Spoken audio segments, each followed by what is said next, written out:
Das ist er, der neue GLA. Mit einem derartigen Erfolg des Kompakt-SUV hätten sicherlich nur die Stuttgarter selbst gerechnet. Mit mehr als 1 Million produzierten Fahrzeugen gehört die erste GLA-Generation zu den meistverkauften Kompakten der Welt. Eigentlich besteht also nicht viel Handlungsbedarf. Generation 2 soll aber moderner, sportlicher und auch geräumiger werden. Und das, obwohl der neue GLA mit 4,41 Meter Länge sogar 1 Zentimeter kürzer ist als der alte. Der Platz entsteht durch eine 3 Zentimeter Verlängerung des Radstandes und einer 11 Zentimeter höheren Dachpartie. Trotz des Coupé-artigen Charakters bedeutet das am Ende mehr Kofferraumvolumen und mehr Platz im Fond. So soll der GLA auch eine Konkurrenz für den BMW X1 oder den Audi Q3 werden.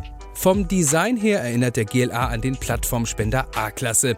Glatte Oberflächen mit weniger Sicken und Kanten, ein breiter Kühlergrill an der Front neben kleineren und spitzeren Scheinwerfern. Auch am Heck übernimmt der GLA die Rückleuchten und die Leuchtsignatur des Kompaktbruders. Weniger glubschige Scheinwerfer, dafür mehr Charakter. Im Innenraum wird, wir kennen das schon, genau wie bei der A-Klasse auf neue Hightech-Standards gesetzt. Das riesige Widescreen-Cockpit mit dem Mercedes-Infotainment-System MBUX und die Assistenzsysteme sind Oberklasse-Niveau. Und nun zum Wichtigsten. Die Motorenpalette wird natürlich auch aus der A-Klasse übernommen, sprich 2 Diesel und 2 Benziner, ein Plug-in-Hybrid ist in Arbeit. Alles 4-Zylinder. Der Benzineinstieg gelingt schon mit 1,3 Liter Hubraum, Leistung 163 PS und ein maximales Drehmoment von 250 Newtonmetern.